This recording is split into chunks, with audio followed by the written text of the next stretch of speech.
राज्यातील धनगर बांधवांना एसटी आरक्षण मिळावं यासाठी गेल्या अनेक वर्षापासून लढा सुरू आहे।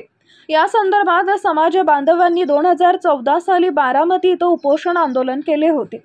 त्यावेळी तत्कालीन विरोधी पक्षनेते व सध्याचे मुख्यमंत्री देवेंद्र फडणवीस यांनी धनगर समाजाला आश्वासन दिलं होतं की आमचे सरकार आल्यावर पहिल्याच कॅबिनेटमध्ये यावर निर्णय घेतला जाईल आणि केंद्र सरकारकडे शिफारस केली जाईल।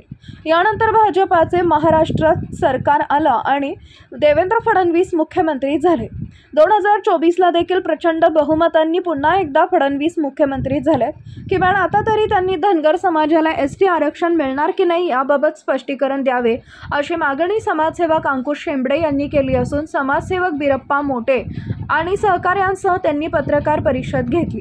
आषाढी एकादशीला श्री विठ्ठलाच्या महापूजेसाठी आल्यानंतर मुख्यमंत्री देवेंद्र फडणवीस यांनी पत्रकार परिषद घेऊन धनगर समाजाला एसटी मध्ये आरक्षण मिळणार असेल तर तसे सांगावे किंवा हे होऊ शकत नाही असं तरी स्पष्ट करावं, मात्र समाजाला झुलवत ठेवू नये अशी विनंती केली आहे।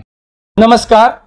आज पंढरपूरमध्ये धनगर आरक्षण संदर्भात आज जी पत्रकार परिषद संपन्न झाली त्याचा मूळ हेतू हा होता की येणाऱ्या आषाढी एकादशीला राज्याचे मुख्यमंत्री सन्माननीय देवेंद्र फडणवीस साहेब या पंढरपूर नगरीत येणार आहेत। त्यांनी विरोधी पक्षनेता असताना 2014ला बारामतीमध्ये धनगर समाजाला आम्ही आरक्षण देऊ, फक्त शिफारस करण्याचं बाकी आहे हे आश्वासन तमाम 10 लाख धनगरांना त्यावेळेस दिलेलं होतं, परंतु त्याची शिफारस त्यांनी अजून बी केलेली नाही। त्यानंतर 14 ते 19 त्यांचं सरकार आलं, परत 2.5 वर्ष सरकार आलं, परत 2024ला परत त्यांचं सरकार आलं, परंतु त्यांनी धनगर समाजाला वेठीस धरण्याचं काम त्या ठिकाणी केलं गेलंय। आमची या पत्रकार परिषदेची प्रमुख मागणी हीच आहे की या येणाऱ्या आषाढी एकादशीला आमच्या संपूर्ण महाराष्ट्राच्या धनगर समाजाचा मान राखण्यासाठी त्यांना एक सुचवण्यासाठी त्यांनी एक 5 मिनिटाची पत्रकार परिषद पंढरपूरमध्ये घ्यावी आणि जर धनगर समाजाला आरक्षण देता येत असेल तर देतो म्हणून सांगावं आणि जर देता येत नसेल तर देता येत नाही म्हणून सांगावं। एवढी आमची प्रमुख मागणी घेऊन आम्ही त्या ठिकाणी आज ही पत्रकार परिषद घेतलेली आहे।